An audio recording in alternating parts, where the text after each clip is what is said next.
Halo, apa suara saya terdengar?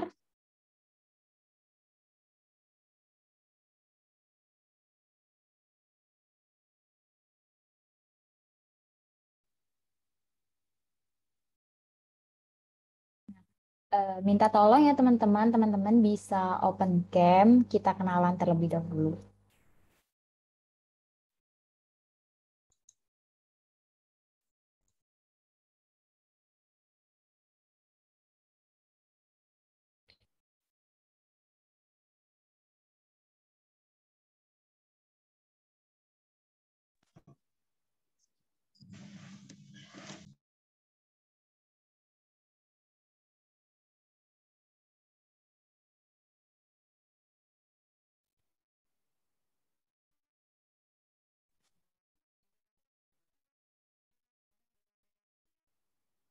Sudah terdengar. Assalamualaikum warahmatullahi wabarakatuh. Selamat sore teman-teman.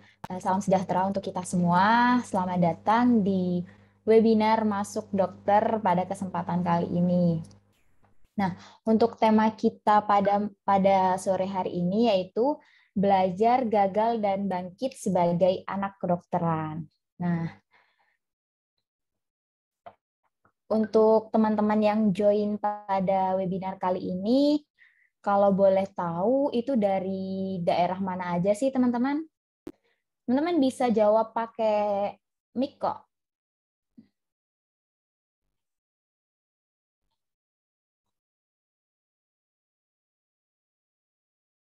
Ada dari Kak Fadila dari Bekasi. Yang lain dari mana nih?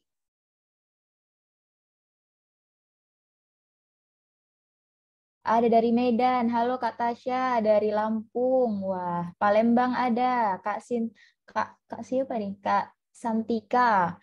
Kemudian dari Sulawesi Selatan, Kak Mutmainah. Wah, dari Jawa Timur nih, dari Lamongan. Kak Listiawati. Halo Kak Listiawati. Wah, seluruh Indonesia nih sepertinya. Ada lagi nggak? Kalimantan ada nggak? Dari Jember ada Kak Aldi, Jakarta. Halo.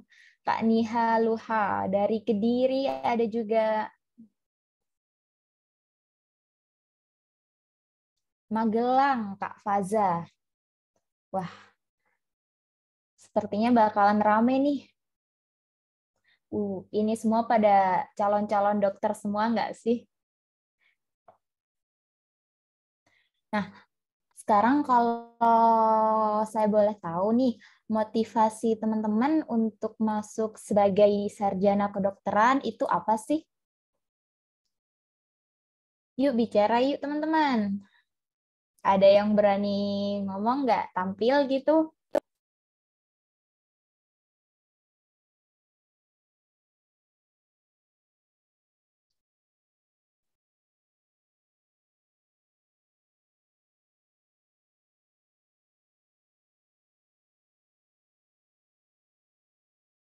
Atau saya tanya aja ke Kak siapa ya?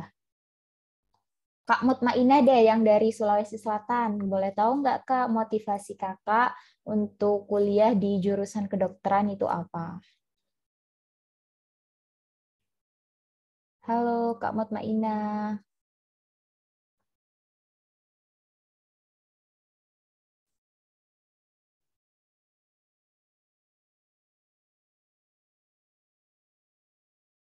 Sepertinya teman-teman ada kesibukan lain atau gimana nih teman-teman? Kok pada diem-diem semua? Calon-calon dokter harus aktif loh teman-teman. Nah ini ada Kak Mikail. Halo Kak Mikail, boleh open mic Kak? Saya mau tanya Halo motif Kak. ya. Ya Kak, maaf saya. Halo Kak. Maaf. Sebentar. Boleh tahu Kak motivasinya kenapa pengen kuliah di jurusan kedokteran? Motivasi saya ya, kenapa sih? motivasi saya itu sendiri karena memang saya itu dari dulu ya, saya memang pengen banget nolong orang gitu. Kayak saya pasti sebenarnya ada yang pernah bilang saya terlalu baik sih, cuman pokoknya dari dulu tuh saya itu pengen banget nolong orang gitu loh. Mulia sekali ya. Kalau boleh tahu dari mana nih, Kak? Dari daerah mana? Saya Jakarta Kak. Wah, Jakarta. Hai Kak, halo Kak Aldi. Kak Aldi mungkin bisa sharing motivasinya kenapa mau jadi eh, sarjana kedokteran atau mau jadi eh, apa namanya atau mau profesi sebagai dokter. Boleh sharing Kak Halo, Aldi? halo, kedengaran nggak? Open Halo, mic dong, open cam lo dong Kak. Iya kedengeran Kak. bentar, bentar ya Kak. Oke.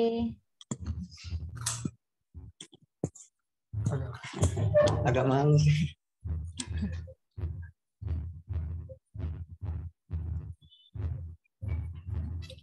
Eh, halo, Halo Kak Aldi. Nah, udah Kak. halo semua. Tujuanku pengen jadi dokter itu pengen ini, pengen hampir sama sama yang kakak sebelumnya itu, pengen bantu orang. Terus yang paling mahal itu kan kesehatan di dunia ini. Terus pengen bantu orang yang nggak punya uang buat berobat gitu. Pengen apa? Pengen ada tujuan buat rumah sakit gratis gitu. Wow, belia sekali. Kira-kira nih, nanti jalur masuknya mau dari SNBP atau SNBT? Saya anak gap year, Oh, Kak. anak gap Iya, year. betul. Lulusan tahun Kemarinnya berapa? ini apa? Hampir kena sih kemarinnya di UGM. Kurang 6 Wah, poin. Kurang 6 poin sih tapi yuk coba lagi yuk. Nah, itu teman-teman sharing dari Kak Mikael dan Kak Aldi. Mungkin selanjutnya agar tidak terlalu lama, saya bacakan CV dari pemateri kita pada sore hari ini ya.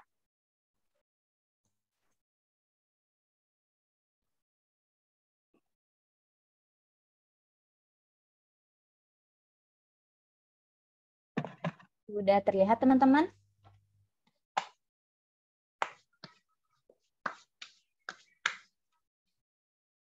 Terlihat.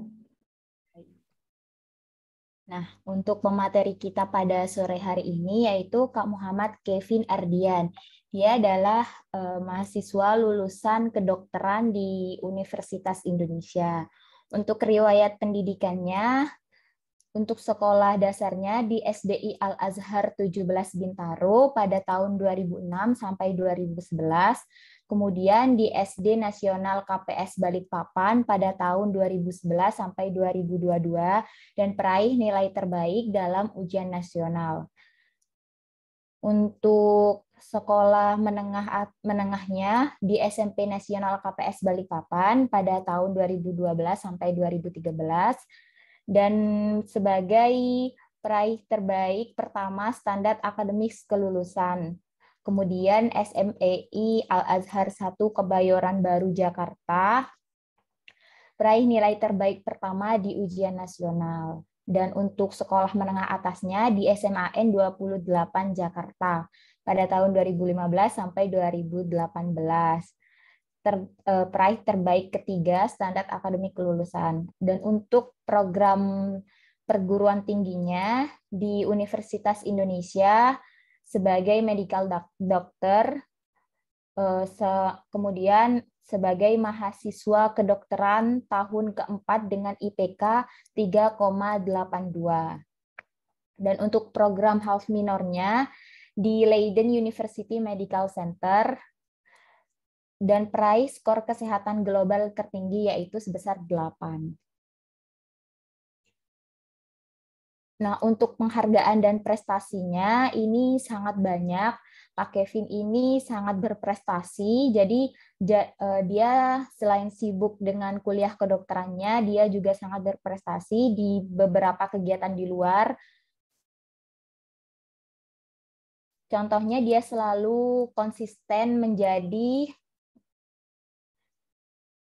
apa ini ya? Sebentar. Nih, dia selalu dari 2020, 2021 dan 2022 dia selalu konsisten menjadi the most scientific university in AMSA Indonesia Awards. Ini tahun 2020. Kemudian ada juga di tahun 2021. 2019 juga ada sepertinya. Nah, kemudian dia juga meraih juara 1 Lomba Proposal Riset Nasional AMSA Indonesia pada tahun 2021. Selanjutnya, dia juga pernah menjadi juara 1 Konferensi Mahasiswa Kedokteran Asia pada tahun 2021 di London, UK. Dan juga pemenang distrik kompetisi Konferensi Medis Asia Timur Konferensi Siswa 2021 di Mesir. Dan untuk leadership dan organisasinya pernah ikut Asosiasi Mahasiswa Kedokteran Asia sebagai wakil manajer divisi akademik pada tahun 2019 sampai 2020. Kemudian Badan Eksekutif Mahasiswa IKM FKUI sebagai staf Biro Hubungan Eksternal pada tahun 2019 dan 2020 dan juga menjadi manajer menengah Biro Hubungan Eksternal pada tahun 2020 sampai 2021. Dia juga jadi tim inti pendampingan di Proyek Ingat Langkah Proyek SMAN 28 Jakarta. Kemudian Senat Mahasiswa Angkatan 2018 Fakultas Kedokteran Universitas Indonesia sebagai calon Ketua Senat pada tahun 2020-2021. Selanjutnya, Himpunan Mahasiswa Kedokteran Asia Universitas Indonesia sebagai manajer divisi akademik pada tahun 2020-2021 dan juga Project Officer proyek video HFGM untuk donasi COVID yaitu di Liga Medika 2021 dan juga Himpunan Mahasiswa Kedokteran Asia Universitas Indonesia sebagai Dewan Penasehat dan itu dilakukan sampai saat ini. Wah, sudah banyak banget sekali ya prestasi-prestasi yang dia raih. Kemudian juga di konferensi, dia juga pernah mengikuti konferensi, seminar, dan juga exchange. Dan juga ada research experience-nya, kemudian ada oral dan poster presentation-nya. Ini banyak sekali ya saya lihat prestasi-prestasinya. Teman-teman pasti pada pengen kan? Teman-teman pasti pada pengen kan seperti pemateri kita pada sore hari ini, selain jadi dokter yang handal, dia juga jadi dokter yang berprestasi di luar sana. Jadi tidak hanya diakui di bidangnya aja, dia juga berprestasi di beberapa bidang. Mungkin kita langsung saja sambut materi kita pada sore hari ini. Kak Kevin, apa sudah join? Ya, halo, udah join kok. Oke.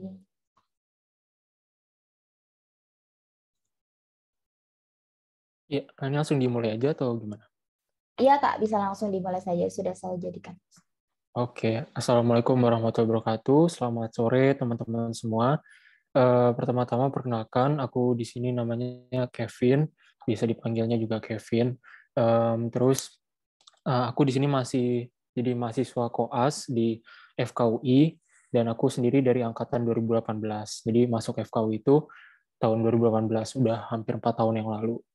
Nah, di sini aku mau ngucapin terima kasih juga untuk tim masuk PTN dan juga tim masuk dokter karena udah coba ngundang aku untuk sharing-sharing di sini. Dan di sini aku berharap bisa bantu teman-teman semua yang masih punya pertanyaan atau masih ada keraguan tentang masuk dokter dan nanti pendidikannya gimana. Nanti di sini aku coba bedah satu-satu tahapannya dan nanti aku berharap juga teman-teman bisa ada pertanyaan dan bisa bantu pertanyaan teman-teman itu. Oke, aku izin share screen ya.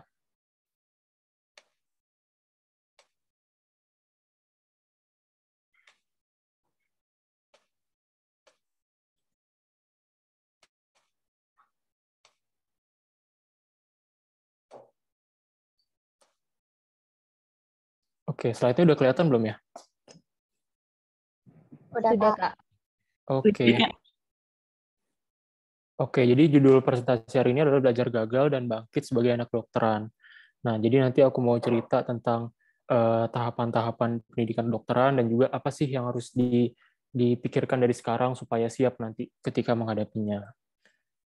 Untuk kenalan sedikit, jadi aku pengen sharing sedikit kalau aku selama di FKU ini udah ikut beberapa organisasi. Yang pertama dari tahun pertama itu menjadi vice manager di divisi academics, kemudian lanjut juga ada yang ikut BEM sebagai anggota Biro Hubungan Eksternal, kemudian lanjut lagi di tahun kedua menjadi middle manager di hubungan eksternal, dan di AMSA aku sendiri lanjut terus sampai 3 tahun jadi manajer academics, dan kemudian terakhir menjadi advisory board. Nah, ketika teman-teman mendengar kata kedokteran, dan aku sendiri juga ketika mendengar kata kedokteran dulu, itu pasti banyak yang bilang sering overwhelm atau jadi sering, wah, kayak banyak banget nih yang harus dikerjain dan banyak banget yang harus disiapin. Kemudian jadi panik dan malah mencoba menghindar dari studi kedokteran ini. Nah, tapi dari yang aku alami selama 4 tahun ke belakang ini, ternyata kita itu harus berpikir tentang suatu one step at a time. Jadi satu tugas di satu waktu. Dan jangan kita mikirin banyak hal dan malah nggak selesai semuanya. Nah, kemudian untuk biar teman-teman kebayang apa yang menjadi bahasan pada hari ini, nanti aku mau bahas tahapannya, yang kedua apa yang harus dipersiapkan, dan juga apa yang harus dilakukan ketika masuk, kemudian kalau gagal harus ngapain, dan juga nanti sharing-sharing sedikit tentang ikut exchange program gitu. Nah, yang pertama itu tahapan menjadi mahasiswa kedokteran. Nah, untuk menjadi mahasiswa kedokteran itu, yang pertama-tama ada yang fase pertama itu namanya fase mahasiswa baru. Ini aku buat sendiri sih nama-namanya untuk gampangnya. Jadi yang pertama sebagai mahasiswa baru itu pasti nanti ada rasa-rasa euforianya, ada bahagianya, dan mau coba segala macam hal yang ada di kampus. Nah, itu aku alamin sekitar 6 bulan pertama setelah masuk kedokteran. Kemudian setelah itu kita lanjutkan lagi fase preklinik, di mana di sini kita lalui selama 3,5 tahun. Dan di sini ada modul-modul tuh setiap sistem organ, misalkan gastrointestinal, ada neuroscience, ada jantung, ada pulmonologi, paru. Dan kemudian di dalam setiap modul tersebut ada namanya ujian-ujian, ada ujian integrasi, ujian anatomi, ujian formatif, dan ujian sumatif.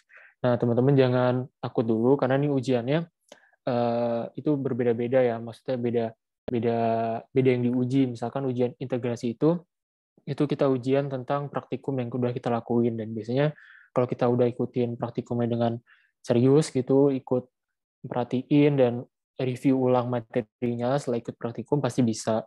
Kemudian ada ujian anatomi itu ujian dari bagian-bagian tubuh manusia asli, dari mayat atau kadaver kita sebutnya.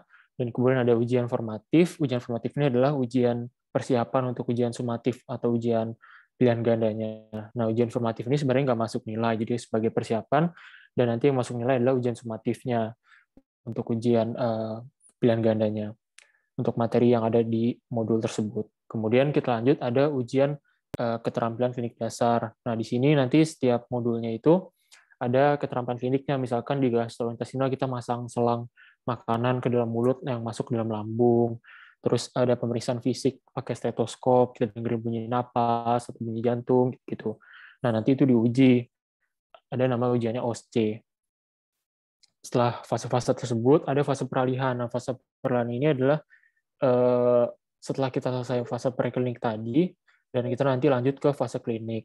Nah, di fase peralihan ini kita berusaha mencoba berubah pola pikir kita, jadi pola pikir preklinik menjadi pola pikir klinik. Nah, di sini akan beda banget ya pola pikirnya, karena di fase preklinik ini kita berpikir dari materi teori-teorinya, misalkan teori anatomi, teori fisiologi atau sistem tubuhnya, kemudian ada teori patofisiologinya, tata laksananya, bagaimana diagnosisnya bagaimana, dan kemudian nanti pada sebelum ke klinik ini ada fase perubahannya.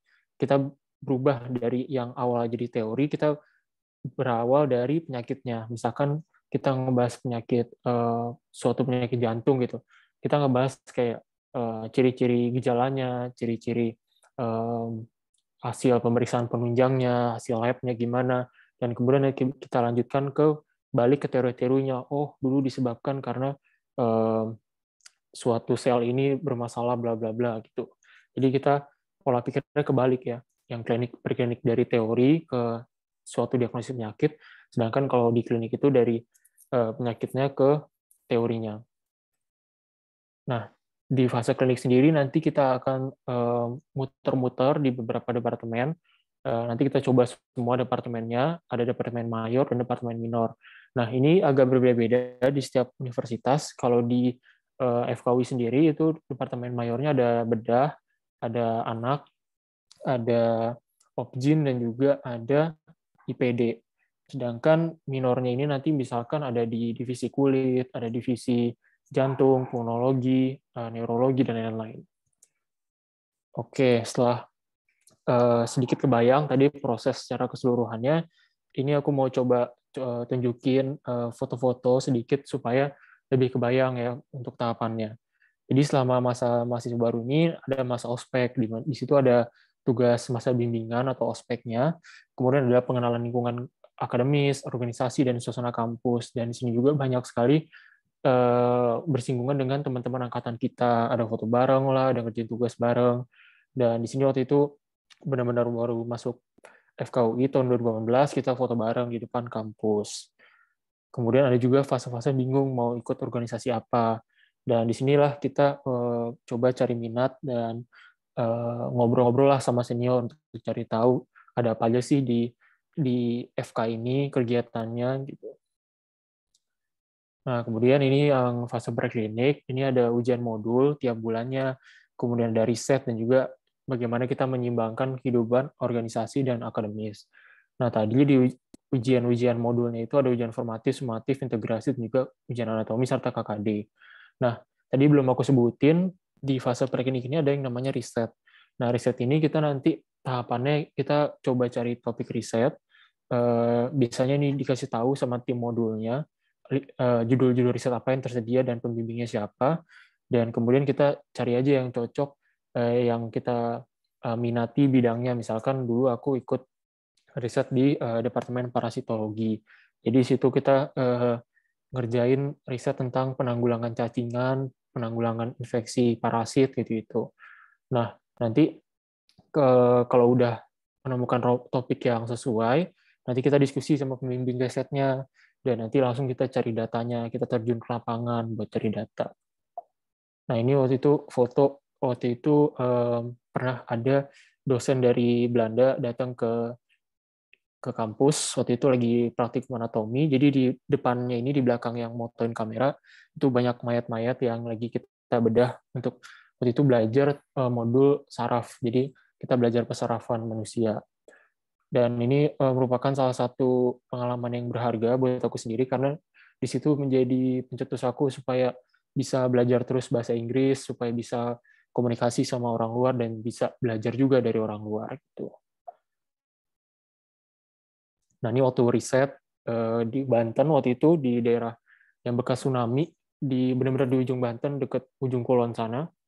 Kita di situ ikut program penanggulangan cacingan, jadi kita ngambil sampel murid-murid ini, sampel fesesnya, lalu kita periksa di mikroskop. Nah, nanti di sana kita lihat apakah ada cacingannya atau ada parasit lainnya, dan jika ditemukan kita lanjutkan pengobatannya, kita suapin satu obatnya biar kita pastiin juga ditelan obatnya. Nah, sebenarnya yang buat aku takjub juga, karena Banten itu kan sebenarnya nggak terlalu jauh dari Jakarta ya, tapi di sana cacingannya sangat tinggi. Jadi waktu itu aku nemuin prevalensinya, jadi prevalensi itu kayak proporsi orang yang cacingannya dari murid-murid ini itu 50% lebih, sekitar 51%, jadi cukup banyak. Dan jika cacingan ini banyak, karena di sana juga anak-anak kecil biasanya main ke lapangan atau main di halaman rumahnya, itu kan kadang-kadang nggak pakai sendal ya, dan habis main itu nggak cuci tangan, langsung makan. Nah, itu kalau tanah tersebut tercemar, terus dia kemakan cacingannya, ya bakal nularin lagi ke orang-orang gitu. Jadi nggak akan selesai siklusnya. Maka itu tujuan dilakukannya pembasmian cacingan ini. Jadi kita obatin supaya nggak ada lagi yang cacingan, sehingga nanti siklus penularannya bisa kita putus. Nah, ini waktu lagi latihan KKD atau keterampilan klinik dasar tadi, waktu itu ini lagi di modul pulmonologi, jadi kita latihan buat masang selang bantu pernapasan. Jadi ini kita coba latihan bareng-bareng supaya nanti pas ujian OC-nya kita bisa lakuin sendiri gitu.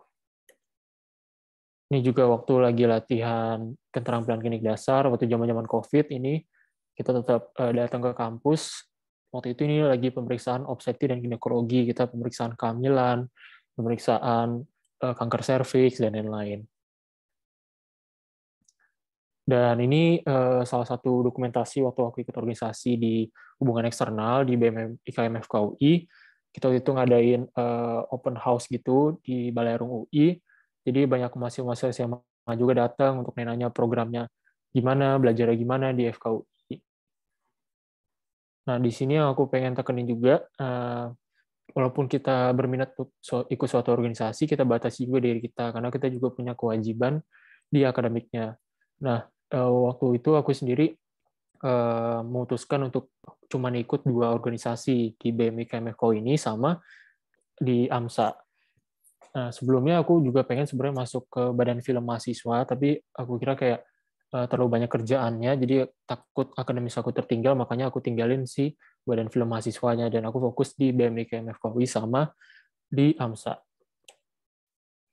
Nah, waktu itu aku juga ikut ngisi-ngisi acara di AMSA, dan ikut acara-acara malam keakrabannya, dan kita sharing-sharing juga setiap divisinya, rapat, gitu-gitu. Ini waktu ngundang dokter untuk ngisi pelatihan systematic review, jadi bagaimana menulis suatu riset penelitian yang baik, cara penulisannya, dan bagaimana cara mencari topiknya, gitu-gitu. Dan selama di AMSA sendiri, aku juga bisa, alhamdulillah, membawa AMSA UI menjadi the most scientific university di Indonesia selama 3 tahun berturut-turut. Dan itu merupakan suatu pengalaman yang cukup berharga buat aku, karena di situ aku belajar bagaimana berkolaborasi dengan teman di satu divisi organisasi, kemudian bagaimana bisa juga mencari yang baik dan mana yang kurang di universitas-universitas lain. Dan juga pernah aku ikut conference waktu ini zaman-zaman COVID, jadi conference-nya online untuk presentasiin poster, dan alhamdulillah menjadi juara 1 juga di sana. Dan juga aku juga pernah ikut kompetisi riset nasional di AMSA, dan alhamdulillah juga menjadi juara 1.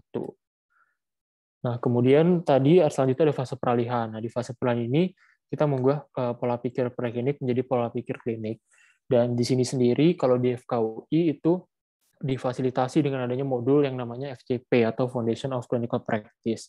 Nah, di sini kita dicoba dipaparin untuk ikut ke dalam klinik-klinik di rumah sakit, lihat cara dokter kerja, dan bagaimana cara dokter bertanya-tanya ke pasiennya, memeriksanya gimana. Nah, di sini jadi kita benar-benar coba memutarbalikkan pola pikir kita yang dari awalnya teori-teori doang, jadi bagaimana mendiagnosis suatu penyakit dari teori-teori tadi. Ini juga tadi ini foto lagi di klinik endoskopi untuk memeriksa lambung, kemudian kalau ini waktu kita rotasi di klinik mata. Ini waktu aku habis ujian pasien untuk ujian modul FCP ini di klinik psikiatri. Jadi waktu itu benar-benar diuji langsung memeriksa pasien, wawancara pasien, gimana dia mendiagnosis suatu penyakit kelainan jiwa. Nah, untuk fase klinik sendiri tadi sudah aku singgung juga bahwa kita nanti akan rotasi di beberapa departemen seperti ilmu penyakit dalam, bedah, anak, obgyn, dan juga departemen minor lainnya. Nah, ini waktu aku belajar ultrasonografi untuk meriksa perkembangan usia kehamilan.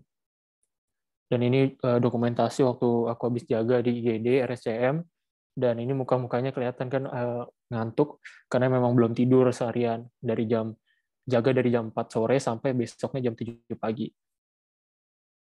Nah, ini tuh ikut operasi di rumah sakit Tangerang, dan ini waktu latihan ngejahit, dipantau langsung sama dokter-dokternya. Nah, setelah melalui hal tersebut, nanti di akhir kita akan ikut yang namanya UKM PPD. Kemudian ada juga OSCE komprehensif, ini yang untuk keterampilan klinik dasarnya tadi untuk memeriksa pasien, dan teknik-teknik prosedur lainnya, dan juga ada internship atau pengabdian. Kalau di UI sendiri, kita bakal internship atau pengabdian itu ke rumah sakit di daerah, itu selama 1 tahun. Nah, tentunya di setiap tahapan-tahapan tadi ada lika-likunya. Nah, karena nggak selalu senang, pasti ada juga fase-fase yang bikin sedih, bikin merasa gagal, misalkan remedial, atau ada gagal masuk organisasi, nggak diterima, atau kalah lomba, atau bahkan dimarahin dosen, bisa bikin kita merasa sedih atau merasa gagal. Nah, hal-hal pemicu seperti ini kadang-kadang juga bisa memicu masalah-masalah psikologis ya.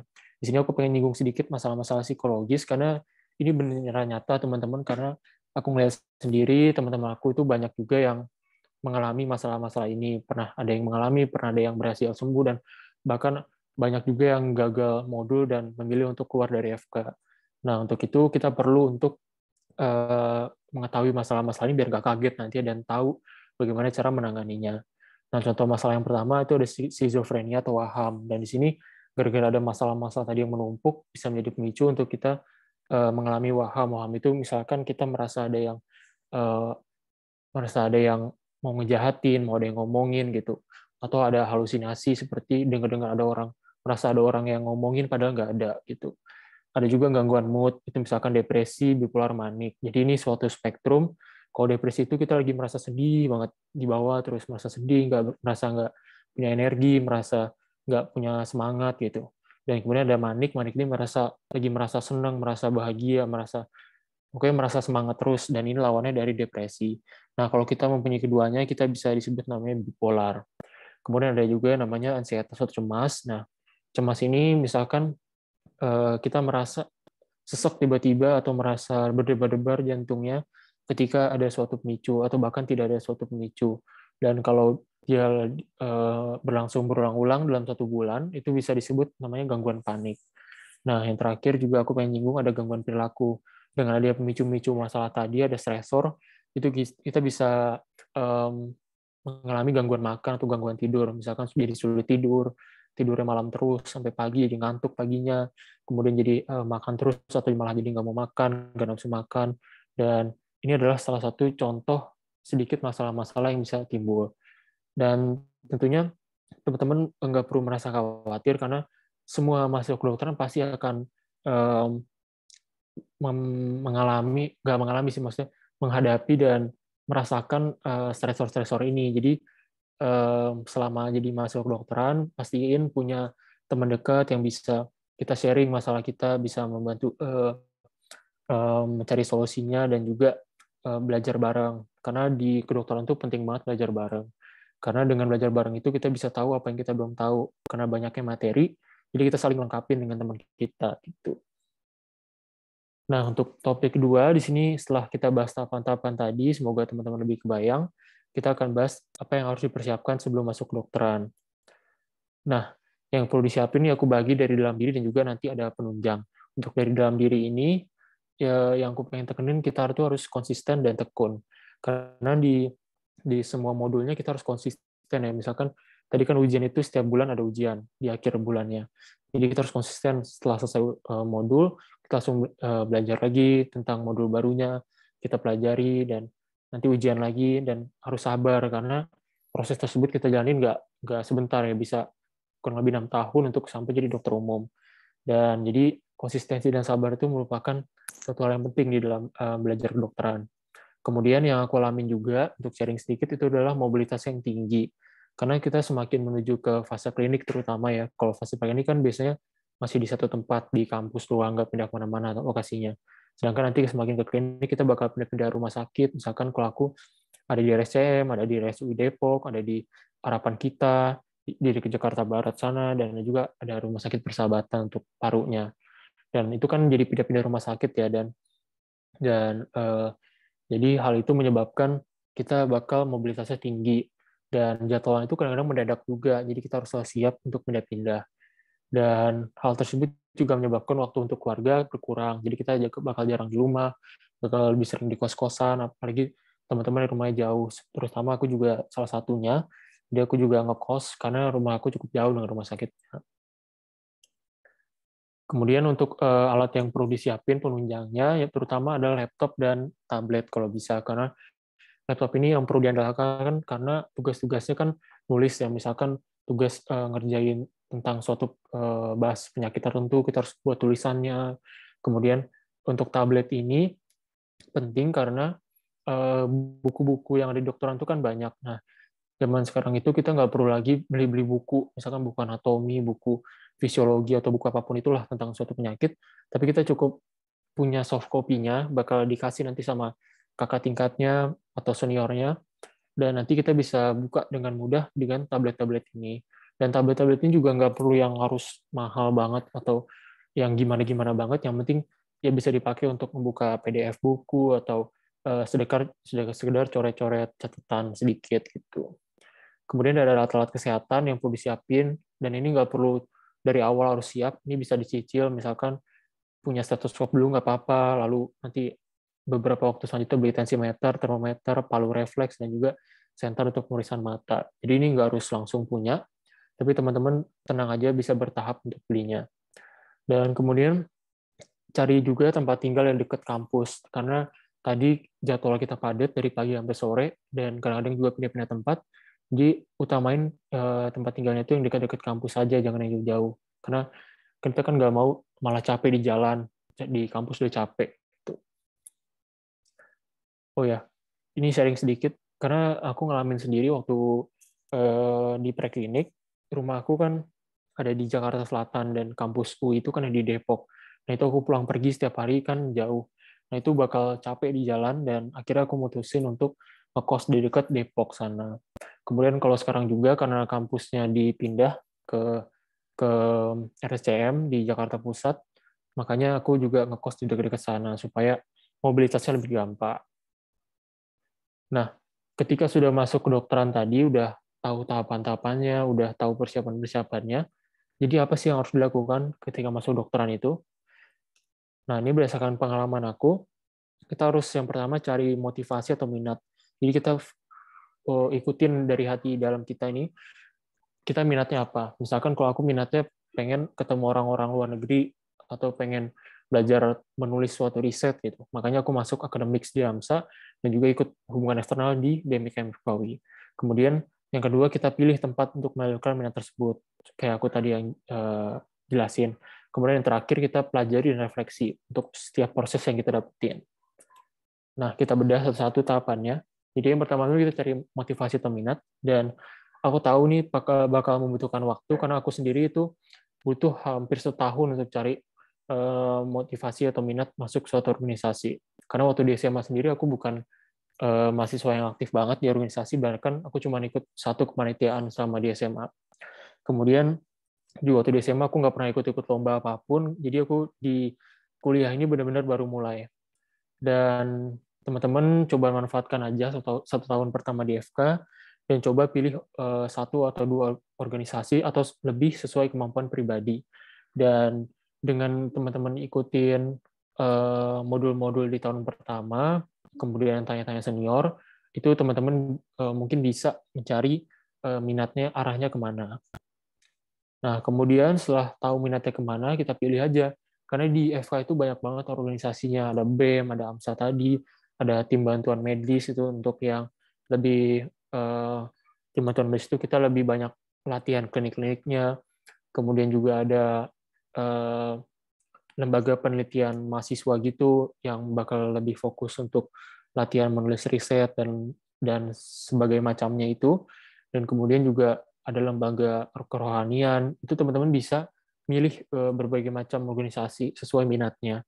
Dan usahakan nanti kalau udah masuk ke satu organisasi tersebut, teman-teman benar-benar fokus ikutin semua acara-acara atau kesempatan yang ada di organisasi tersebut. Karena kan sayang udah masuk, kalau kita cuma sekedar ikut nggak dapat apa-apa kan sayang. Udah buang-buang waktu, buang-buang energi, dan juga malah ngebebanin akademik. Jadi biar nggak saling membebani gitu, kita benar-benar fokus kalau udah memilih suatu tujuan atau minat tertentu. Oke. Nah, setelah tadi masuk, udah ikut coba-coba acaranya, kita pelajari terus, ikutin event-eventnya, ikutin lomba-lombanya kalau aku waktu di akademik dulu. Dan juga karena lomba FK itu kan sebenarnya masing FK itu kan nggak ada batasan ya, karena yang dipelajari luas dan ilmunya itu kan berkembang terus setiap tahun. Dan kita harus akui Indonesia ini kan masih cukup tertinggal ya di bidang inovasi kedokterannya dibanding negara-negara luar, bahkan negara tetangga. Nah, maka itu kita perlu juga untuk belajar ke negara-negara lain dan ikut acara-acara internasionalnya juga, acara nasional di Indonesia juga diikutin. Dan yang paling penting itu kita fleksibel aja ikutin masa-masa kosong di antara akademisnya. Misalkan masa-masa kosongnya di antara liburannya bisa bulan Juni, Juli, Agustus itu kan libur kalau masih pergi preklinik. Nah, manfaatin di bulan-bulan itu untuk ikut acara-acara di internasionalnya. Jadi waktu itu nggak terbuang sia-sia. Kemudian kalau gagal harus apa? Nah, tahapan keempatnya yang terakhir adalah kita refleksi. Jadi kalau ya gagal ya kita pelajari lagi. Kalau berhasil ya bersyukur gitu. Dan aku sendiri ikut untuk menang lomba itu nggak langsung menang gitu loh, kayak 1 tahun menang atau langsung ikut pertama kali itu menang. Dan bahkan tadi aku cerita sendiri kan waktu di SMA sendiri, aku nggak pernah sama sekali ikut lomba. Dan di SMA tuh aku benar-benar cuman ya udah sekedar datang belajar kelar, datang belajar kelar, ikut les untuk persiapan masuk PTN kelar gitu, sama main-main sama teman udah beres. Nggak pernah ikut-ikut organisasinya atau lomba-lombanya. Nah, karena itu waktu masuk FK ini benar-benar kayak ini merupakan hal yang baru buat aku. Jadi aku butuh waktu untuk belajar. Jadi aku pertama masuk AMSAT di tahun 2019, aku belajar tuh selama 1 tahun, dan aku baru pertama kali ikut lombanya itu pada tahun keduanya, di tahun 2020. Dan ini pun aku belum menang. Dan kemudian 1 tahun selanjutnya, tahun 2021 awal, itu aku ikut coba lagi lomba di ini waktu di Universitas Syah Kuala Namu di Aceh. Ini aku baru menang pertama kali nih ikut lomba. Kemudian aku ikut lagi di bulan April Juni. Akhirnya aku dapat kesempatan untuk wakilin AMSA Indonesia, untuk mewakili Indonesia ke conference yang ada di London itu. Dan akhirnya di situ aku juga alhamdulillah menang juara 1. Nah, yang aku pengen tekannya di sini adalah semuanya itu butuh proses. Dan aku sendiri di sini prosesnya cukup lama, hampir 2 tahun, supaya bisa menang seperti ini. Jadi teman-teman kalau gagal sekali, gagal 2 kali, jangan khawatir, coba aja terus. Karena ya apa yang salah untuk belajar gitu loh. Karena dengan belajar, dengan gagal, itu kita bisa berproses untuk mengembangkan diri kita untuk naikin levelnya gitu. Nah, untuk sebagai daily reminder aja, jadi teman-teman harus selesaiin dulu urusan akademisnya, baru kerjain organisasinya. Kalau aku sendiri tipsnya, misalkan karena seharian tuh udah sibuk akademis, makanya aku ngerjain tugas organisasi itu aku sisain paling 1 jam 2 jam di hari tersebut, bisa di malamnya. Misalnya mulai dari jam 9 sampai jam 11 malam aku baru ngerjain tugas-tugas organisasinya supaya nggak akan ngeganggu akademisnya. Nah, ini sebenarnya terkesan sepele ya untuk bagian waktu ini, tapi banyak yang terjadi sebaliknya. Banyak teman-teman aku malah jadi kebawa terlalu fokus ke organisasi, makanya akademisnya nggak terlalu bagus gitu. Nah, ini merupakan suatu yang butuh waktu juga untuk menyimbanginnya, bagaimana kita bisa fokus ke akademis dan juga fokus ke organisasinya. Dan ini dijalani dengan santai, karena dengan seiring waktu, teman-teman juga akan belajar untuk membagi waktunya. Nah, untuk topik terakhir, nah ini aku pengen sharing sedikit, kalau di kedokteran itu nggak sekedar kita belajar datang, belajar teori-teorinya, kuliah, terus udah gitu kelar. Kita juga bakal ada waktu-waktu yang diberikan sama universitas, tapi berbeda-beda di setiap universitas. Kalau di itu, kita diberi beberapa waktu untuk ikut exchange. Nah, untuk exchange sendiri, kebetulan aku ikut exchange ke Belanda tahun lalu, tahun 2021, selama sekitar 4 bulan. Di sana aku ikut tentang modul Global Health. Di sana aku belajar tentang maternal health, tentang kesehatan ibu, dan juga tentang infectious disease. Jadi aku memilih minor dengan topik ini karena tadi riset aku tentang infectious disease. Jadi untuk biar lebih nyambung dan bisa melanjutkan apa yang aku pelajarin tadi di riset, aku mau ikut modul tentang ini. Nah, di sana aku belajar tentang penyakit-penyakit infeksi, terutama infeksi-infeksi di Afrika. Di sana wawasan aku jadi lebih terbuka tentang penyakit-penyakit infeksi di dunia, dan latar-latar belakang munculnya gitu, dan juga belajar tentang kesehatan wanita, tentang lahiran, tentang kanker serviks, tentang kanker payudara dan lain-lain. Dan juga di sana aku dapat kesempatan untuk menulis suatu tulisan tentang ini, aku nulis waktu itu tentang penggunaan kontrasepsi di Afghanistan, karena waktu itu lagi zaman-zaman si Taliban ini baru menguasain si Afghanistan lagi. Dan kemudian aku baru aja ngelarin exchange program lagi di Thailand. Di sini aku ikut cardiovascular thoracic surgery. Jadi di sini aku ikut operasi-operasi di bedah toraks, bedah dada, dan juga bedah jantung, paru-paru, dan macam-macamnya.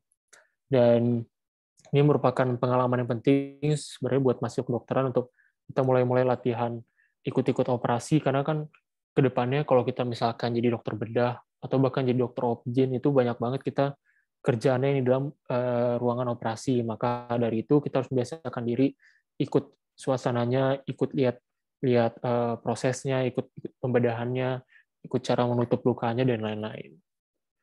Oke. Nah, sebagai kesimpulan, kita tadi sebagai mahasiswa kedokteran itu harus melakukan sesuatu sesuai kebutuhannya, jangan gegabah kayak mau ikut semuanya tapi malah jadi nggak maksimal. Jadi tentuin dulu aja minatnya apa, ikutin tujuannya mau apa, dan baru kita fokusin ke satu tempat tersebut. Dan yang penting pastikan minatnya dan jalaninnya dengan enjoy.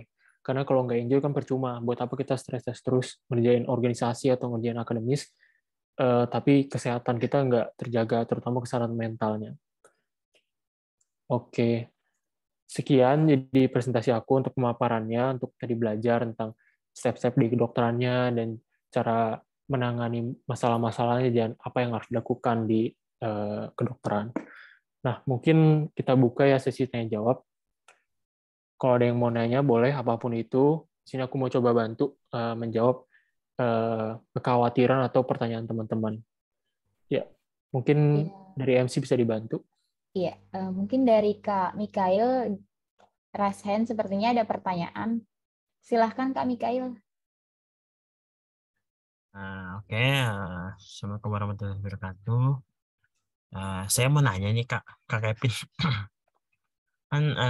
kan tugas tugas kuliah apalagi kuliah kedokteran UI ya kan, itu tugasnya berat banget gitu kan, maksudnya penuh padat banget jadwalnya. Itu kakak bagi waktunya antara kayak ngerjain tugas, terus proyek, terus organisasi, tapi masih ada waktu buat main gitu kan, gimana sih Kak caranya? Oke, jadi pertanyaannya tadi tentang bagaimana menyimbangkan waktunya ya. Jadi, nah tadi yang kayak aku bilang tadi, kita harus nyimbangin tuh pertama akademisnya sama organisasi. Nah, nyimbangin akademis sama organisasi itu tadi yang aku bilang, kita fokus akademis dulu tuh satu seharian, sampai nanti kita sisain di malamnya. Kalau aku nyisain 2 jam. Misalkan dari jam 9 sampai jam 11 tuh aku ngerjain misalkan administrasi organisasinya, terus ngerjain acara organisasinya, nyiapin persiapan organisasinya, diskusi sama PJ acaranya, gitu-gitu. Nah, untuk mainnya sendiri, biasanya aku fokusin di Sabtu Minggunya. Sabtu Minggu bisa keluar sama teman-teman. Atau bahkan di hari biasa, di hari kuliah itu kan, biasanya kuliah nggak selalu tuh, nggak selalu full dari jam 7 pagi sampai jam 3 sore. Biasanya kita bisa kelar cepet, misalkan kelar jam 12, atau misalkan di antara jam 11 pagi sampai jam 2 siang itu kosong. Nah, bisa itu kita keluar bareng sama teman-teman kemana gitu, misalkan makan bareng, atau kita nonton film atau sesuatu. Jadi kita fleksibel aja sih, bagaimana kita ngatur waktunya, kita sisipin aja tuh waktu main-mainnya, kayak di antara-antara kuliah, atau di antara-antara ngerjain tugasnya. Jadi biar ya dengan begitu kita juga simbangin tuh belajar, main, sama kerjaan organisasi. Jadi nggak fokus satu doang gitu. Mungkin gitu kalau tipsnya dari aku yang aku alamin selama ini. Nah, seperti itu Kak Mikail. Gimana? Jadi kalau di kedokteran itu nggak fokus, nggak hanya monoton belajar terus ya Kak Mikail. Karena pasti bosan kan. Bentar. Karena pasti bosan kan kalau belajar terus, pasti ada satu hal yang kita butuh healing, butuh refreshing, nggak melulu pantengin modul terus ya nggak Kak Kevin? Iya, betul banget. Jangan sampai kita jadi kayak kupu-kupu sebutannya kan, kuliah pulang. Kayak Iya, kita betul. ngerjain juga hal yang lain gitu. Oke, selanjutnya mungkin buat Kak Nihalula. Ada pertanyaan, Kak? Kak, kalau misalnya yang program yang exchange itu emang dari kayak kampusnya atau kayak organisasi Kak gitu atau gimana? Terus kayak destinasinya yang ke Netherlands tadi sama kayak Thailand itu emang Kakak yang nentuin atau dari sananya? Makasih. Oke, terima kasih pertanyaannya. Kalau yang exchange tadi, jadi kalau dari FKU itu di apa ya, di antara preklinik dan klinik itu ada diberi kesempatan kita coba yang mau ikut exchange ke Belanda itu boleh ikut. Jadi si FKU ini sebenarnya kerjasama sama Leiden University Medical Center di Belanda itu. Jadi dia setiap tahun ada mahasiswa yang dari Belandanya ke Indonesia, ada juga mahasiswa kitanya yang ke sana. Nah, untuk ikut program tersebut itu juga harus seleksi dulu, jadi nggak semuanya bisa asal daftar langsung pergi. Jadi kita ada seleksi administrasinya dari nilai IPK-nya, itu kalau nggak salah harus 3, kalau nggak salah harus 3 minimal. Kemudian kita ada seleksi bahasa Inggrisnya juga, itu dari kita tes TOEFL sama tes IELTS itu boleh, apapun itu tesnya. Kemudian kalau nggak salah minimalnya kalau TOEFL itu 90, kalau IELTS kalau nggak salah 8, kalau nggak salah ya. Terus ada juga seleksi wawancaranya, jadi ada beberapa tahapan seleksinya. Wawancara itu nanti sama kayak international office di FKUI-nya, jadi orang-orang yang bakal berhubungan sama orang di Belandanya. Jadi mereka yang bakal nyeleksi kita tujuannya apa ke sana, yang jelasinnya bagus nggak, atau gitu-gitunya. Terus itu kalau yang tadi yang di Belanda. Kalau yang di Thailand itu kebetulan aku memang milih sendiri tuh mau kemana. Jadi kalau setelah ikut klinik nih, ikut 1 tahun klinik, itu nanti di tengah-tengahnya dikasih kesempatan untuk program elektif namanya. Jadi kita bisa milih elektif di departemen yang ada di Indonesia atau bisa ke luar negeri. Nah, kebetulan aku kemarin milihnya mau yang ke luar negeri, dan itu aku nyari-nyari sendiri universitasnya. Waktu itu aku pengen coba ke Korea, ke Jepang, ke Australia, sama ke Singapura sama Thailand. Tapi kebetulan yang jadwalnya cocok sama yang bidangnya aku pengen coba itu cocok juga, itu yang ada di Thailand. Makanya aku milih ke Thailand. Jadi yang bisa milih sendiri tadi yang ada program elektif namanya, tapi yang kalau yang di Belanda tadi yang di perantara preklinik sama klinik itu emang ada programnya dan kita ikut seleksi itu. Mungkin kayak gitu jawabannya. Oke, gimana Kak Niha? Udah jelas jawabannya? Udah Kak, makasih ya. Oke, sama-sama. Nah, ini ada pertanyaan Kak dari Kak Dey, saya bacakan ya Kak. Halo Kak, sebelumnya makasih banyak atas pemaparan Kakak. Aku sekarang kelas 12 dan makin mendekati masuk PTN. Aku semakin takut dan ragu masuk kedokteran. Kayak gue bisa nggak ya ntar masuk kedokteran, atau bener nggak ya gue ada bakat di kedokteran? Kakak ada cara nggak buat meyakini diri sendiri ke impian kita, which is masuk kedokteran? Soalnya masuk kedokteran udah impian aku dari SMP. Oke, jadi ini pertanyaannya tentang bagaimana mencari minat untuk nyakinin minatnya itu bener atau enggak gitu ya. Kalau aku sendiri sih waktu kelas 12, enggak dari kelas 12 sih, dari kelas 10, itu udah coba cari-cari minatnya kemana. Jadi waktu itu aku coba datang-datangin universitasnya, kayak liatin aja dulu suasana kampusnya. Waktu itu aku coba ikut ITB, ke UI. Nah, itu kita lihat aja suasana kampusnya, fakultasnya, cocok gak lingkungannya. Terus dari lingkungan tersebut, kita nentuin juga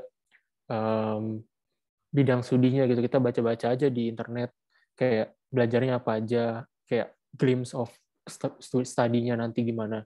Terus kita tanya juga ke senior dari kakak kelas yang di SMA-nya yang udah baru lulus, itu tanya-tanya juga, kayak misalkan mereka udah masuk ke FTTM atau masuk ke teknik industri atau masuk ke dokteran, itu kita tanya aja, gimana sih itu kerjaannya, belajarnya 1 tahun itu, kemudian gimana sih dulu proses pendaftarannya, dan nanti kita nimbang-nimbang sendiri tuh dengan secara alami, mana sih yang paling memungkinkan buat diri kita, karena kan setiap orang beda ya, kayak keterbatasannya, kemampuan fisiknya atau kemampuan finansialnya atau segala macamnya itu, nanti kita bisa sesuaiin dengan kita coba-coba datang ke universitas tersebut, fakultas-fakultasnya dengan tanya, dan nanti ujung-ujungnya bakal yakin juga kemana. Dan aku juga waktu itu sebenarnya sampai 3 hari sebelum pendaftaran SNMPTN waktu itu masih ragu milih kemana. Bahkan waktu itu lebih milih ke FTTM ITB dibandingkan FK kedokteran. Dan jadi waktu itu memang aku benar-benar tinggal 2 pilihan itu, mau mesin atau mau masuk kedokteran. Tapi setelah aku datengin ke ITB itu, ke teknik mesinnya itu, aku lihat tentang kampusnya, lalu ketemu senior-seniornya, terus aku juga ikut ke FK, terus ngobrol-ngobrol sama seniornya juga, kayaknya lebih cocok sih kalau kedokteran, kayak lebih cocok aja gitu, karena kayak lebih rapi kerjaannya orang-orangnya, terus lebih detail, lebih cocok lah dengan diri sendiri. Nah, dengan itu kita bisa milih tuh akhirnya mau kedokteran aja deh di 3 hari sebelum itu. Dan juga jangan lupa ya berdoa dan cari inspirasi gitu. Dengan berdoa kita mana sih di hati yang lebih cocok, sholat istikharah gitu, mana yang lebih cocok gitu. Itu yang aku lakuin sih selama ini. Mungkin bisa bantu teman-teman juga yang masih ragu dengan cara-cara tersebut. Oke, jadi seperti itu Kak Dey. Kita sendiri harus riset dulu ya nggak Kak? Passion kita itu di mana, kita bisa apa enggak kalau di bidang ini gitu ya. Jangan muluk-muluk langsung, aku pasti bisa, langsung daftar gitu. Nggak gitu ya Kak? Iya, jadi ya kita harus merealisasi impian juga. Kita lihat kemampuannya yang cocok yang mana. Ada lagi teman-teman? Ya, boleh apapun itu pertanyaannya yang masih ada kekhawatiran atau keraguan. Oh, dari Kak Niha lagi. Kak, kalau misalnya nanti mau ngambil kayak spesialis gitu, kayak nentuinnya gimana ya? Nah, kakak sendiri mau ngambil spesialis apa? Oh, ini agak jauh ya pertanyaannya. Jadi kan di dokter umum itu kan kita 6 tahun nih. Nah, nanti kita tuh nentuin mau spesialis apa biasanya dari fase-fase klinik ini. Jadi kan kalau di fase klinik itu kita nyobain tuh masuk departemen OBGYN, masuk departemen IPD, penyakit dalam, penyakit jantung, paru, segala macam lah kita cobain, kita pelajarin. Nah, nanti di sana pasti ada aja tuh kita lebih enak di sini ya, lebih enak di sini ya. Dan setiap orang bakal beda tuh kan pertimbangannya lagi. Nah, terus yang perlu dipertimbangin juga biayanya ya, karena biayanya masuk spesialis itu kan nggak murah. Dan nanti juga bakal menyesuaikan kondisi kita masing-masing nih, karena bakal beda-beda juga tiap kondisinya. Nah, tapi sih paling sederhananya untuk nentuin minatnya kemana, itu dari fase-fase klinik ini. Dan kalau aku sendiri sih, sejauh ini lebih condong ke OBGYN ya, obstetri dan ginekologi, dan juga bedah toraks. Dan itu makanya alasan aku untuk ikut program-program exchange tadi juga, untuk lebih tahu kerjaannya gimana dan bandingin kalau kerjaan di Indonesia sama di luar negeri itu gimana sih perbedaannya, atau tingkat stresornya lah, tingkat working load-nya itu gimana. Dan dengan ikut tersebut, ya kita jadi bisa banding-bandingin deh mana yang lebih memungkinkan atau visible untuk kita pilih gitu. Tapi kalau sejauh ini sih yang aku laluin, aku lebih condong ke OBGYN kalau aku. Gitu. Kira-kira ngejawab nggak ya pertanyaannya? Jawab, Kak, makasih ya. Oke. Ada lagi?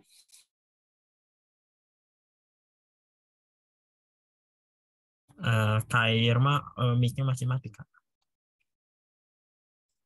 Oh, sorry. Dari tadi mic saya mati ya. Ini dari Kak Mikael lagi, Kak, yang nanya. Nah, nggak mau nanya satu lagi nih, Kak. Mungkin nih, maaf kayaknya sedikit personal gitu ya, Kak. Maaf ya, sedikit personal. Jadi kan kayak ada tadi itu ada bagian kayak mental illness gitu ya, Kak. Kalau Kakak sendiri itu apa sih yang pernah dirasain kayak mental illness apa, sama gimana cara sembuhnya gitu? Karena kayak orang bilang mental illness tuh susah sembuh gitu loh Kak. Kakak sendiri pernah ngerasain apa sama gimana cara sembuhnya gitu loh Kak? Oke. Ya, untuk sharing sedikit aja, waktu itu aku juga pernah ngalamin fase-fase down-nya gitu ya, karena waktu itu kebetulan aku dapet stresor tuh yang cukup banyak, kayak dari em, gagal jadi ketua senat tingkat, kemudian terus kalau nggak salah, iya ada masalah masalah kayak gagal di organisasi gitu, dan itu kayak cukup banyak dan berlangsungnya tuh di satu waktu. Nah, itu bikin aku kayak ngerasa down. Nah, itu aku cukup ngerasa down tuh, itu juga waktu baru mulai pandemi tuh, baru banget bulan-bulan Februari, Maret kan ya. Nah, itu ya udah tuh, lagi fase-fase down. Udah dengan fase-fase down itu, tapi aku sih nggak nyampe yang kayak depresi atau gangguan cemas dan lain-lain ya. Maksudnya yang lagi merasa sedih aja gitu. Itu cukup lama ya, kayak adalah sebulan gitu, kayak ya itu kita manfaatin aja waktu bersih itu, kayak kita refleksi lah, oh masih kurang ini ternyata jadi ketua senat, oh gagal masuk organisasi ini karena kurang ini ya, kurang belajar tentang suatu bidang ini lah. Nah, dengan kita belajar itu, dengan manfaatkan waktu lagi sedih-sedih itu, ya udah kita jadi sedih tapi kita manfaatkan waktu sedihnya gitu loh, sambil belajar. Nah, setelah masa-masa itu baru, makanya tadi kalau teman-teman lihat sendiri, aku ikut lomba awal tahun 2020 kan. Setelah aku belajar setahun ikut lomba itu, terus masih gagal, itu kan bikin bikin gimana gitu ya kan. Akhirnya ya udah tuh aku fase-fase sedih, sampai aku mulai coba ikut lagi tahun 2021 dan akhirnya menang. Ya, jadi yang pengen aku teman-teman pelajarin itu, kalau lagi gagal ya udah kita manfaatin waktu gagalnya kita buat belajar lagi, dan terus kita coba lagi, dan sampai berhasil lah kita coba lagi gitu. Jadi ya kalau ditanya pernah merasa down atau gitu ya pernah, aku sendiri pernah. Dan kayaknya hampir semua mahasiswa kedokteran pasti pernah ngalamin hal itu, dan bidangnya tapi beda-beda, nggak sama. Dan ya itu bagaimana kita menyikapinya aja gitu. Kalau yang berat-berat berarti kakak belum pernah gitu ya? Kalau sampai yang kayak gitu nggak pernah. Tapi kalau Oke. aku jujur lihat teman sendiri yang kayak gitu pernah. Oke, Untuk makasih. Oh, ngebantu yang apa ya, ngebantu nyelesain masalah dia, pokoknya ngebantu lah, intinya itu pernah. oke Kak, makasih banyak. Oke, ngejawab ya Oke. Kak Mikail. Jadi kalau down terus bangkit lagi, jangan sampai menyerah, jangan sampai putus asa karena masih banyak kok kesempatan. Oke, selanjutnya dari Kak Fidela Salsabila, silahkan Kak. Oke Kak, izin bertanya. Kedengeran nggak Kak suaranya? Kedengeran. Iya, kadang-kadang. Untuk yang di riset tadi, kan ada disuruh untuk mencari topik. Kalau misalnya kita belum sesuai nih mencari topiknya dengan kondisi lapangan sekitar, apakah pembimbing tuh membantu kita untuk mencari riset yang sesuai dengan situasi, apa bagaimana Kak? Dan juga apakah di setiap kampus itu akan disuruh mencari riset tersebut? Oke, ya. Thank you pertanyaannya. Jadi untuk riset ini setiap kampus tuh berbeda ya. Jadi kalau nggak salah, kalau contohnya tuh di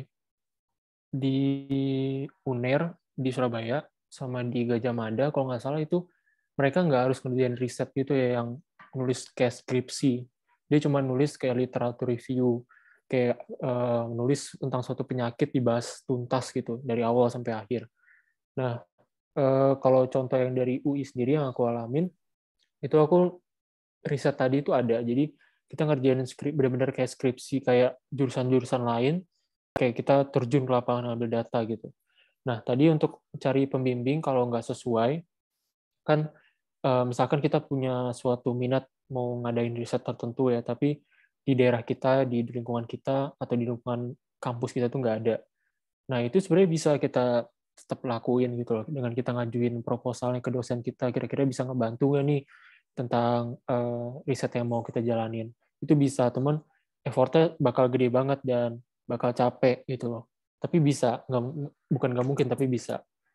Dan itu juga pernah aku alamin, kayak aku pengen riset tentang ikut tentang apa namanya, ngeliti obat kanker gitulah, ngikut obat gitu kan, itu terlalu bermimpi banget aku waktu itu, kayak ternyata ya bisa, cuman bakal capek. Jadi aku lebih milih untuk kita keliling-keliling departemennya aja, cari yang kayak paling visible dilakuin dan masih ada hubungannya dengan minat kita, ya udah kita ikutin. Jadi waktu itu aku datang tuh ke tiap departemen, ke kantor depannya gitu, kayak ke sekretarisnya nanya, ada nggak sih topik riset yang lagi buka gitu yang kebuka buat mahasiswa untuk ikut gitu, untuk nyelesain skripsi.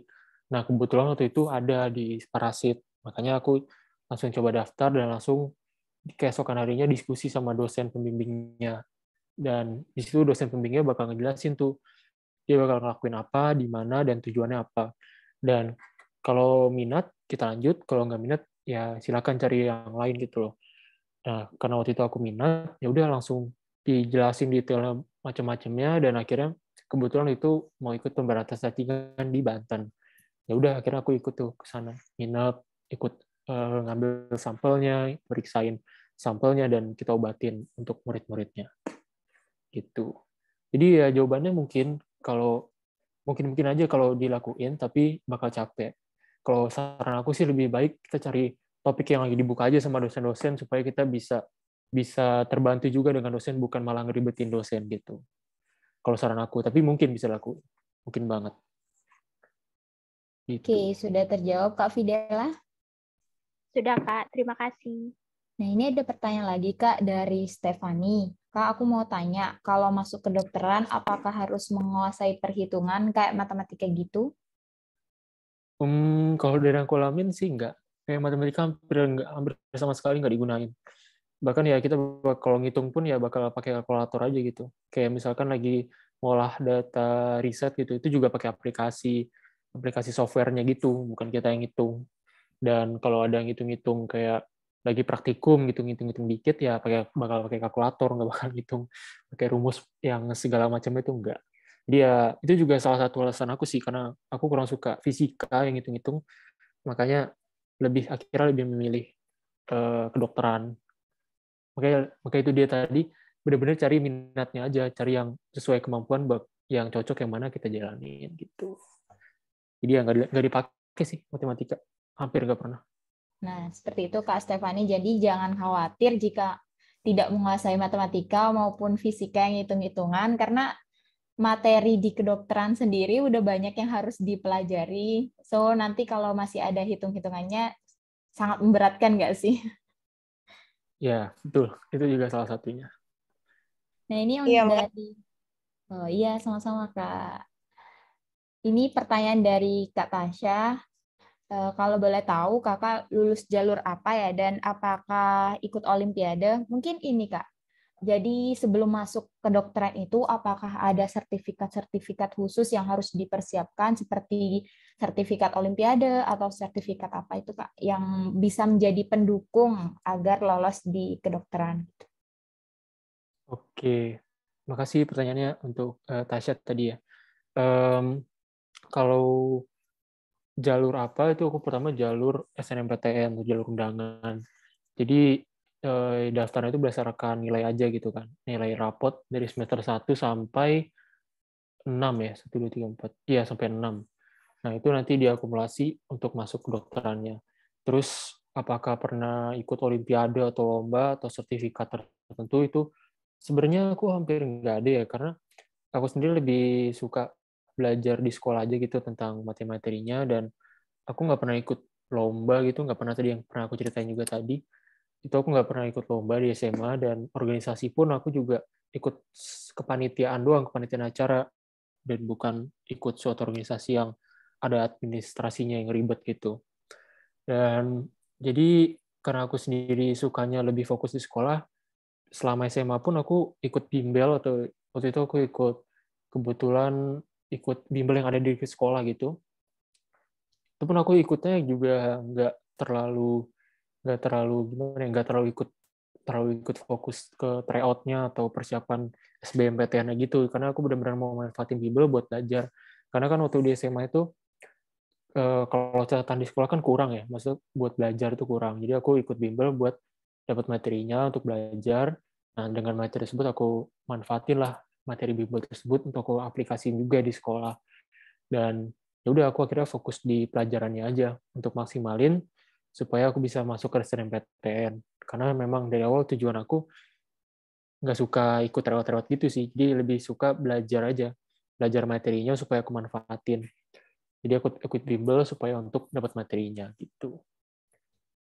Oke, jadi seperti itu Kak Tasya, dan mungkin sedikit tambahan dari saya untuk Kak Tasya, bisa dilihat mungkin untuk Kak Kevin dulu seperti itu ya Kak Tasya pas penerimaan SNMPTN, tapi Iya. Kak Tasya bisa belajar lagi dari ketentuan SNMPT BP sekarang, karena kan Iya. ada ketentuan khusus tuh dari Kemendristek-Dikti yang sekarang. Sekarang udah beralih jadi nama BP3 ya kalau nggak salah.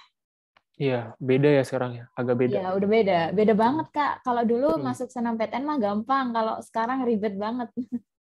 Iya, kalau aku dulu kayak dari sekolah tuh bakal nge-submit nilai-nilainya, disubmitin nilai-nilainya yang udah fix tuh selama 3 tahun itu. Terus yaudah kita tinggal nunggu aja gitu informasinya sambil belajar-belajar persiapan SBM. Tapi Iya, kalau sekarang kayaknya ada tambahan-tambahan gitu ya tadi. iya. Dan poin pentingnya juga ada tambahan sertifikat sih untuk sebagai penunjangnya.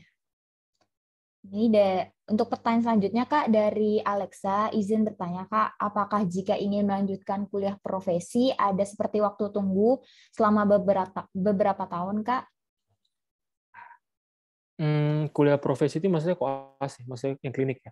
Kalau di FKUI itu kalau mau ikut klinik kita langsung aja dari fase preklinik ikut modul yang namanya tadi Foundation of Clinical Practice (FCP), itu yang fase peralihan tadi. Habis itu kita langsung dapat jadwal tuh ikut modul-modulnya. Jadi kayaknya agak beda ya dengan universitas lain, dan kebetulan waktu aku tanya-tanya teman di Belanda sama yang di Thailand ini juga, mereka kalau mau masuk klinik itu mereka butuh daftar dulu dan nunggu gitu. Jadi ada waktu senggang kosong. Tapi kalau di FKUI kayaknya nggak ada kayak gitu, karena bener-bener langsung di plotting habis fase peralihan tersebut, kita langsung dijadwalin masuk. Misalkan waktu kemarin tuh IPD dulu atau Objin dulu gitu. Jadi nggak ada waktu tunggu kalau di FKUI. Untuk Kak Alex, kalau di FKUI tidak ada waktu tunggu, tapi kalau di kampus lain kurang tahu ya, Kak. Iya, tapi kalau dari teman-teman aku yang di Belanda sama di Thailand tuh ada. Tapi kalau di fakultas lain yang di Indonesia aku kurang tahu. Oke. Nah, selanjutnya dari Kak Day, Kak, suka duka kakak di kedokteran apa aja ya? Dan kakak kan di UI ya, yang ngebedain kedokteran UI dan kampus lain itu apa sih, Kak? Suka dukanya ya kita bakal belajar untuk nyelamatin orang gitu loh. Suka dukanya itu. Karena ya kita belajar buat nyawa orang gitu, kita memperbaiki kualitas hidup seseorang. Itu sukanya.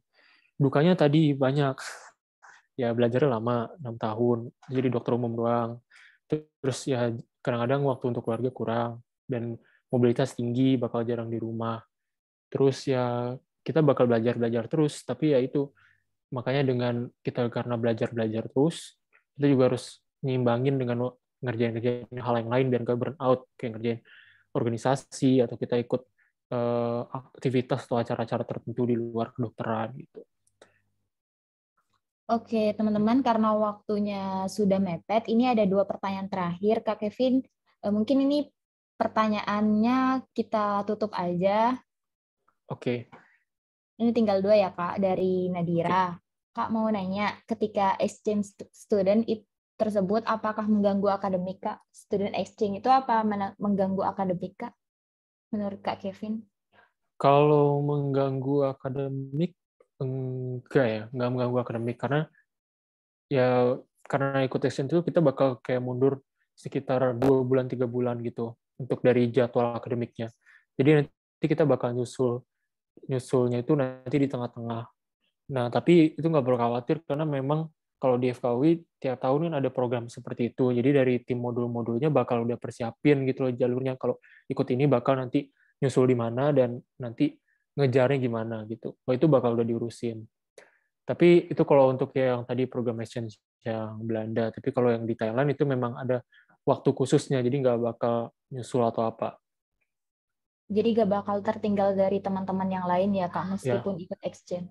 Iya, nggak bakal tertinggal jauh. Bakal bareng-bareng terus. Oke.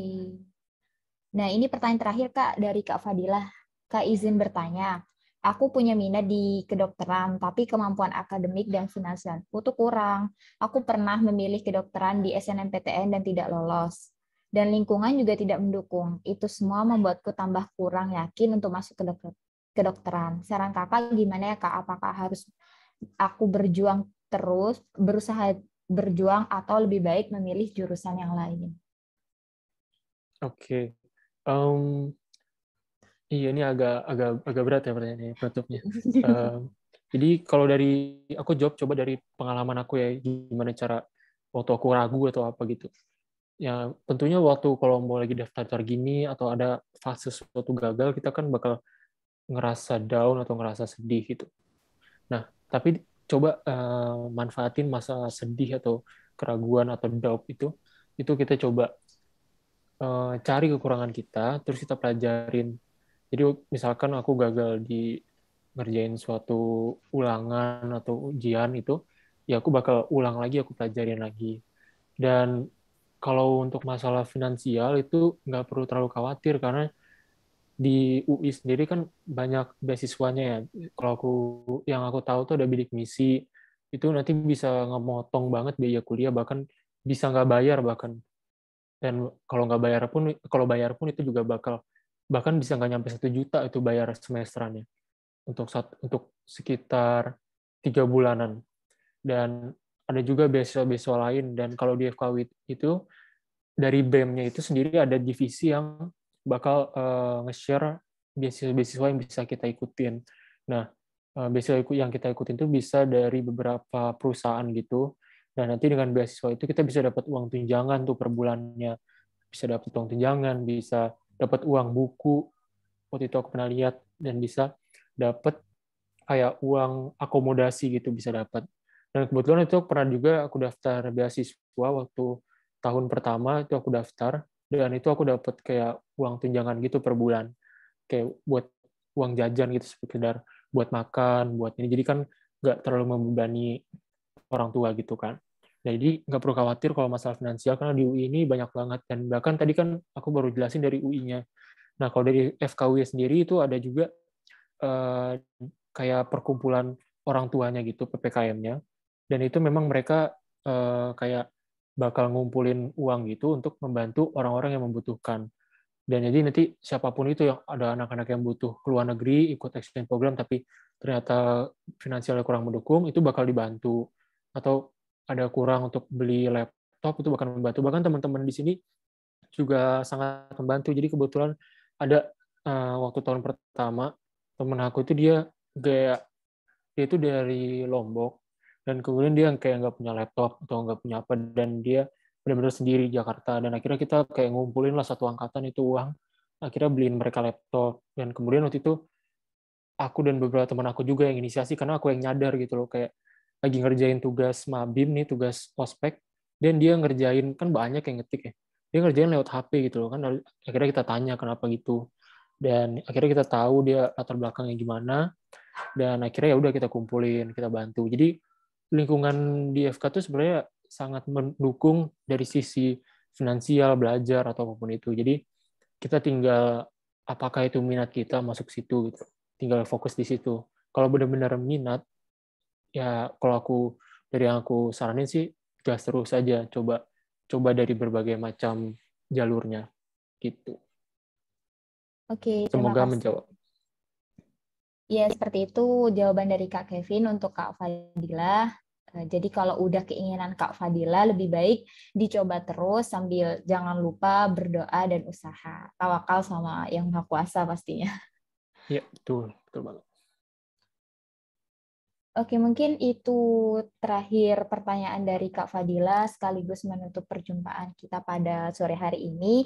Dan yang bisa saya simpulkan dari webinar kali ini yaitu ada 5 tahap untuk masuk di jurusan kedokteran. Yang pertama, tahapan menjadi mahasiswa kedokteran.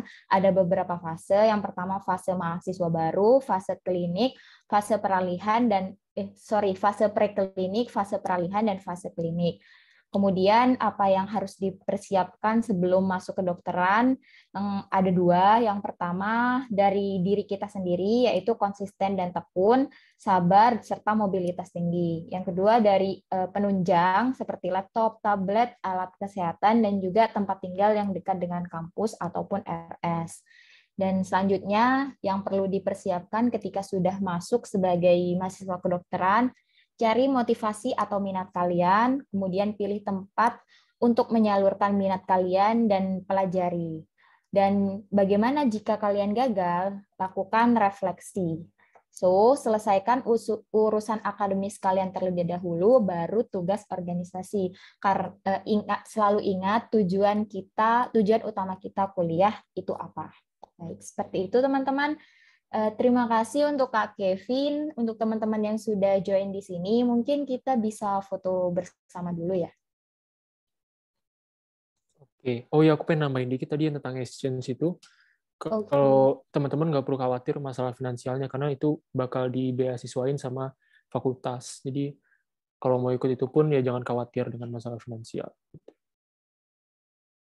Jadi dipermudah nih teman-teman untuk masuk ke jurusan kedokteran di FKUI. Mungkin saya boleh minta tolong buat teman-teman open cam ya, karena kita akan sesi foto bersama.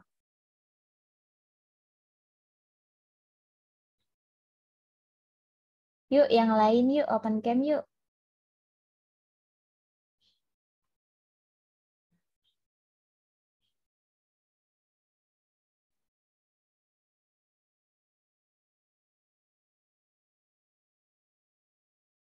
Yuk, siap ya.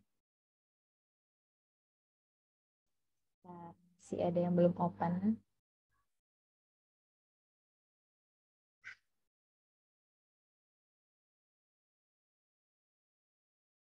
Sudah ya. 1, 2, 3.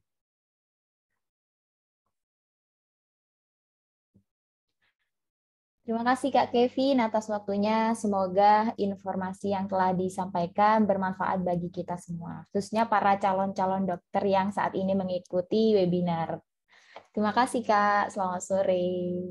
Oke, makasih teman-teman semua. Iya, terima kasih. Ya. Makasih Kak. Oke. Kak.